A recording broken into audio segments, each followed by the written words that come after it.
Hello, John Richter here from Financial Mechanics, and welcome to this next episode in your T101 Financial Statement Modeling course, where we're going to focus on fixed assets. And specifically, we're going to take a look at modeling some straight line depreciation. So before we wade into things, let's just take a quick look at some general concepts here. First off, looking at the P&L, we start with a line item which is decidedly not cash. What I've referred to here as potentially book depreciation in order to make the distinction from anything that is connected to tax. And essentially this is a charge-off on an asset that tries to reflect, at least from an accounting perspective, a wasting of value over time. That by no means means that it actually is losing value over time. But the accounting rule requires that we charge or otherwise take a portion of the initial or book value and apply it in each period as an expense in the P&L. From that point, the next element we might potentially have is a cash flow. In the case of a financial model, generally labeled as ongoing capital expenditures, meaning capital expenditures subsequent to the start of our forecasting period. And in the Luftco case, we don't actually have that built into the case, and therefore we'll have an opportunity to put in a placeholder for that item just so we can see how that manifests itself in the context of fixed asset accounting. But that's how potentially you would build up a depreciable balance over time. You invest or spend cash on assets that then, from that point in time after they're put into service, would depreciate through the P&L. And that's the general picture that then gets us to the balance sheet, where if we're looking at net fixed assets, that balance goes to reconcile, as with all financial balances, it goes to reconcile differences between what you might have in the P&L and what is in the cash flow. In this case, the difference between depreciation and ongoing capital expenditure. And that's the general overview of some basic concepts. And if any of that seems completely unfamiliar or particularly tricky to try to comprehend, we would point you to additional sources of information, specifically corporate finance textbooks and kind of your accounting 101 theory related books and discussions. So with that, by way of quick preamble, let's just take a look at our modeling agenda that we're going to try to achieve in this particular lesson. First thing I want to do is get the fixed asset line items in place, and from that build up a balanced corkscrew. Then we're going to go ahead and export those elements into the financial statements. And finally, what we're going to do is recognize that with that single balance in place, we probably want to visit, consistent with the case setting, our overall initial balance sheet setup. And take a look at just how we might organize that. So with that, let's flip on over to the financial model and see what we can do. And as we usually do with our financial modeling efforts, I think a good place to start almost always is with the financial statements, where we can sort of give ourselves a little bit of a high-level view as to what's going on and what we're next going to get up to. For this particular episode, I just want to take a look at highlighting the line items in play here. The first of which is accounting depreciation, at least as it's labeled here. And just to make the point, connecting with our slides, that's what I called book depreciation. Okay, so that was just to sort of make the distinction from tax, meaning that this is in no way connected to allowances that one might receive to try to reduce the tax bill, which is a topic for a subsequent episode in your course here. The next thing we talked about then was the cash flow, where if I just kind of roll down my screen and get to our cash flow statement, we'll see that we do have a placeholder in place for ongoing capital expenditure. And it's the timing difference between these two lines. One might argue that over the life of some sort of long life, that the total amount that we spend or capitalize on a fixed asset would then get depreciated, if it's of course a depreciable fixed asset. And therefore most of what we're looking at is a timing difference between that cash flow and how we charge things off that is going to give rise, if you will, to this final third element, which is the net fixed asset balance in the balance sheet. And those are the three lines, if you will, that we're going to attack in this particular episode of your course. And as you'll remember from some time ago, we set ourselves up with a chapter in our book here, Fixed Assets, that is where we're going to get the calculations done. So I'll go ahead and frankly just click on that. What the heck? Start off with my mouse. It's not like I never use the mouse. And let's see what we can get busy with. You'll notice that where we start with a lot of these chapters is just kind of what we have on the template. And in this particular case, I might need, or at least find useful, both the corkscrew, the 7-line corkscrew structure, and the sign switch, as we'll see. And, you know, since we've got the balance there that we're staring at right in front of us, why don't we go ahead and just kind of remind ourselves of kind of how things are going to work. And we'll use that 7-line structure appropriately here, changing the triple X to net fixed assets. So let's go ahead and use your skills there. And we get rid of our yellow once we've got sort of decent labels in place for sort of bits. And of course we'll be referring to our case setting here, where we remind ourselves that we expect to see a 300 million euros. So we'll use 300,000 using our standard monetary unit range name. Saves me the typing of that euro symbol with my US keyboard. And if I refresh the screen, we can kind of see how that 7-line corkscrew is working, with the recognition that that 300 million euros is the initial position as at 30 June 2014, consistent with our Luftco case that you guys are staring at. So that's what the controller of the company is predicting his net fixed asset balance is going to be at that point in time. And if we were to invest any subsequent, you know, for an additional terminal expansion or something like that, that would be our ongoing capital expenditure. That would go ahead or give rise to, if you will, an increase in that balance. And then of course causing us to need to depreciate more as well. But leaving that aside, because that will kind of be a permanent placeholder as far as this case is concerned, it's here that we have our book or accounting depreciation. And I'll go ahead and say accounting depreciation. Well, no, I've changed my mind. I'll be consistent with the slides and consistent with what we put in our financial statement, so there's no confusion. But you guys will get the plot, right? Those are both identical synonyms as far as the labeling is concerned. And getting that calculation in place does seem to be the next most obvious step to making some progress in this chapter. So why don't I give myself some room here on my screen to try to do something. So let's go ahead and call this book depreciation. Not sure I need all these sort of main section headings, but I'll go ahead and run with that for now. Hopefully I spelled that correctly. And let's sort of ponder what we've got to sort of get ourselves to an answer. Well, the first thing we might consider is that we've got to depreciate this 300 million over some stretch of time. So let me go ahead and take a copy. If I do a full copy of that, you'll notice you get the borderline associated with the corkscrew. So you can use your Shift-Control__ to go ahead and drop that formatting out of the picture. And of course we'll be relocating these inputs, and I've got kind of effectively a repeat of the same input, but that's permissible for the time being as these are mislocated inputs. And we'll go ahead and maybe wrap this case up with a little bit of input relocation to kind of make that point.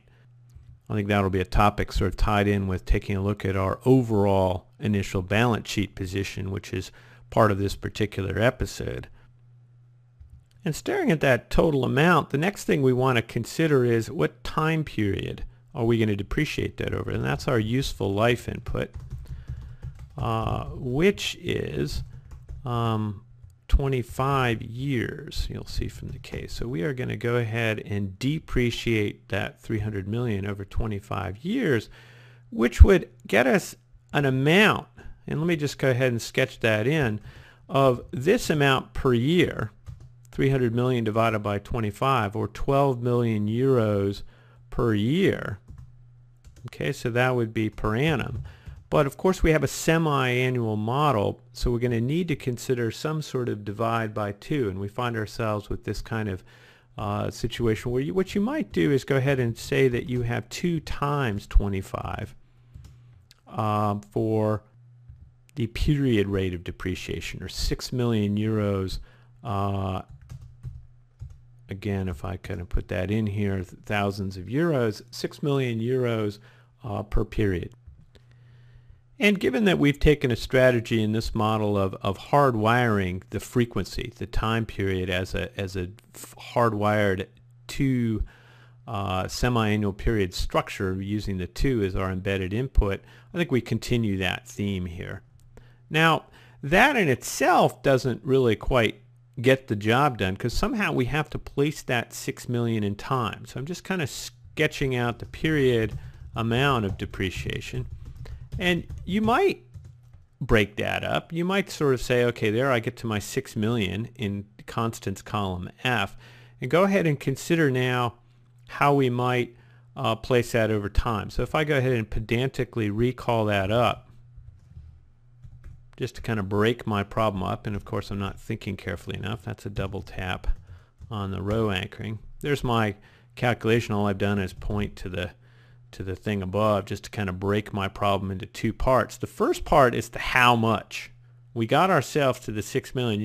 You will know that that automatically gets us to a when question. When do I need to place that in time? And I need to place that with some sort of useful life flag.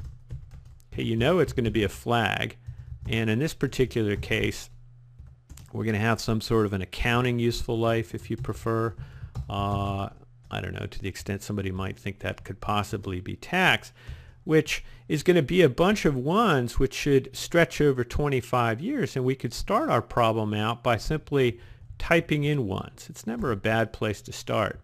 And if we go ahead and take a 1 and copy that for an amount of time, as we roll our screen across, okay, we'll see that we get this 1R times 23 columns, and what we're looking for is 50 columns. Okay, 50 semi-annual periods will be 25 years. When I get out to that 50C, we see that we are at 30 June 2039, and we have to ask ourselves, does that seem appropriate? And I believe the answer is yes. If I think about 25 years from the initial point of 30 June 2014, that would get me 30 June 2039. And if I kind of remind myself by control arrowing out there, that's what we have. And of course we expect the row total on that to add up to 50. So there's where we're going to get that 6 million euros placed in time, of course with a hacked in flag at this point, but that would get me book depreciation. And you'll know from your sign convention that that is an outflow of the model. It's not a cash flow, but it's an outflow in the sense it's an accounting charge, and therefore you might as well go ahead and put that suffix on to remind you that we need to switch that sign pursuant to our standard plan on that. So let's go ahead and do A times B. So we've got the how much times the flag, which is the when, and that gets us a positive form of our book depreciation. And that is what will go into the corkscrew. So we can do a quick paste special link and have a look now at what our closing balance looks like, which hopefully will show some useful behavior here. So if I chart the closing balance, we shall see why we call it straight line depreciation. Basically this 300 million depreciates over a period of time, with the last depreciation happening in period 51. Again, an item we could remember, meaning we're trying to remind ourselves of key periods on the x-axis that relate to sort of different events. So starting at 52, we no longer have any accounting depreciation.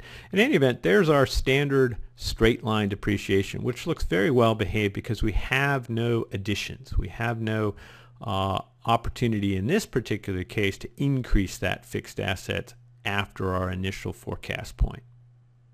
So we'll go ahead and drop that sheet and consider what our next step is, which is, well, you know, take your pick. One idea is to simply go ahead and switch the sign on the book depreciation and throw it into the P&L, which is not a bad place to start. So let's go ahead and paste special link that sign switch fellow into our first of our green placeholders. So we're hoping that this case is going to kind of get rid of our green at one level.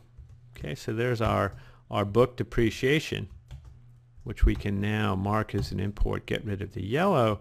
And the if you will, the countervailing item that is being charged, the sort of double entry accounting, is we put that book depreciation into the P&L, and the other thing that it's doing, the second of its two roles in this model, is with the balance itself. So if we throw this balance in place, we get the other side of that book depreciation, or the other use of that book depreciation. So I'll go ahead and paste special link that into the financial statements. And our balance sheet is off to some start, which is what causes us to consider whether now is a good time to sort of take a look at the initial picture, at least to sort of get our picture here at 30 June 2014 in place, consistent with the case setting. And to kind of kick that process off, I don't see any reason why we wouldn't, again, just as a place to start, we wouldn't go ahead and jam in the numbers that we have from our case setting for each of these lines. Cash on hand apparently is 16 million euros, so go ahead and put this in. If nothing else, it'll tell us, let me get my mouse out of the way, it'll tell us whether those numbers that we're given actually do balance, because we don't start with a balancing balance sheet. We're in pretty serious trouble, and that won't be the model's fault, right? That'll be your input assumption. So let's go ahead and take a look at what further we expect, which is a 240 million euro debt balance. Okay, so if I refresh my screen, we see we're out currently by 76 million euro. We've got a deferred tax liability, whatever the heck that is. That's a subsequent lesson, of 18 million. Share capital, or paid in capital if you prefer, of 26 million. And finally, 32 million in initial expected retained earnings. Again, sort of predicted, and thank God, do a refresh, and we are at least starting out with a balancing balance sheet. Now, of course, what each of these numbers that I've just kind of thrown in here to sort of remind ourselves what we expect, each of those is an input, and we should really consider properly structuring that on our constants input sheet, including, of course, getting that 300 million properly injected or properly linked into our fixed asset calculation sheet. So let's go ahead and hop that 300 million and remind ourselves that we have this 300 million euro input here that needs to be on the input sheet, along with those other initial balances. So I'm going to end up sort of retyping and doing things here, but let me go ahead and copy that in place, hop back to where I came from, and consider saving myself some typing, maybe by go ahead and using these labels to sort of remind myself what the balance sheet structure is. Go ahead and F5, enter back here. Go ahead and just copy those down. I probably want to take a look at each of these as kind of an initial labeling. I'm not sure if I have initial accounts receivable, but you could potentially have a placeholder even on your input sheet. Certainly I would consider that at this stage of the model development. So those seem to be, those two, of course, together with the net fixed assets, getting a total initial position here of 300 million, not very exciting. But the cash was, I believe, let's see, so 16 million for the cash. Let's go ahead and throw that in. You guys will argue that this fellow here is kind of a placeholder. I don't know if I'd kind of mark it as a placeholder, maybe with just those three in place. So we got an initial total assets of 316 million. Senior debt, 240 million. Again, I'll probably want to upgrade the labels here a little bit, just so we know exactly what these fellows are all about. I'll do that while I'm at it. I know this is a little bit boring for you guys to be watching me type initial in. Now you guys are going to say, John, should you not be doing a search and replace. And it's at this point I do realize that maybe it would have been a smart call to do some sort of clever thing with the square brackets and change those to square bracket initial. But alas, I didn't think about that. In any event, let's see what we got. 18 million and what, 26 million for this fellow, and finally initial retained earnings of 32 million. And we'll go ahead and put our SMU, our standard monetary unit name, in place here a few times. You can see that I've got it kind of sketched in up here, and maybe now is a good time, now that we're starting to do some things with our input sheet, kind of some sort of administrative constants area. I don't know, model control. That's kind of non-commercial input, stuff that the modeler has for whatever reason. We may see some further examples of that as the model develops. And let's see, I think our working capital tends to be placeholder all around. And just be careful of that. You know, when I do an alt equals here, that's not going to catch that placeholder. It's generally a bad idea to have a placeholder that's not included in the formula. So we'll go ahead and stretch that open. And that is total liabilities, can't type today, total liabilities and shareholder funds, or if you will, the equity accounts is 360 million. And that's encouraging, debt balances.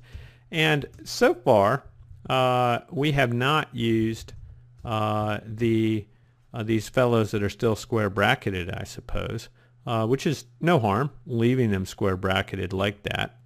In this particular case, we're just kind of indicated we haven't used the inputs yet, but we have used our net fixed assets. So I do a Control C, F5 enter. At this point, no idea where it's going to take me, but it takes me to the financial statements. Oh well, I'll march myself back to fixed assets, where we do land ourselves where we were for our pay special link, and that gets us a row anchored link in place, which of course we would then just copy into its second location on this sheet and drop the borders as we did last time.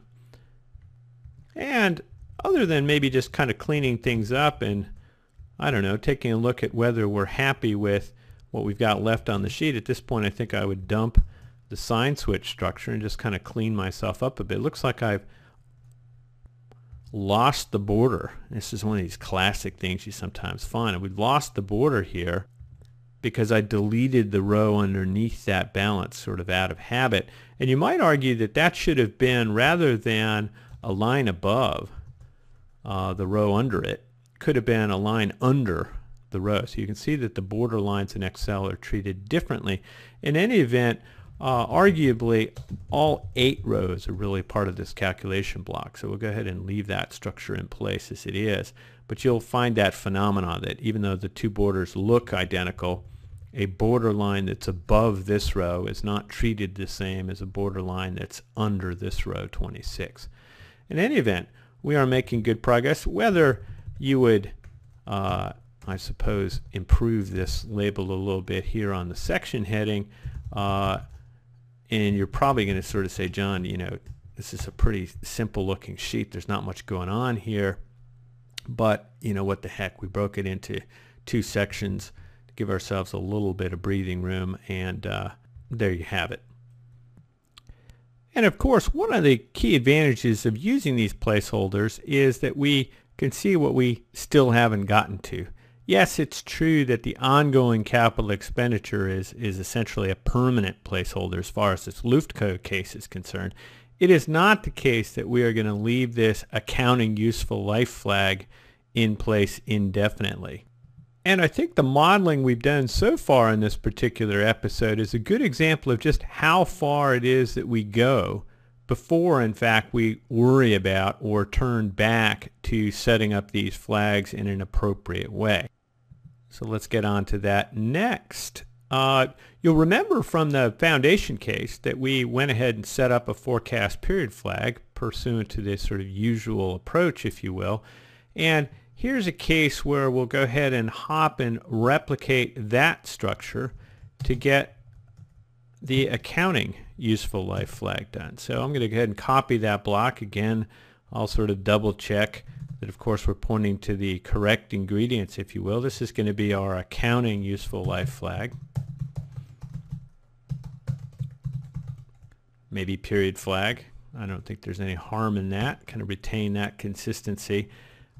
Clear my arrows. And if I were just to sort of hack in, so I'll just to sort of make the point, I'll replace clearing that out. I'll replace this with a placeholder last date of accounting depreciation.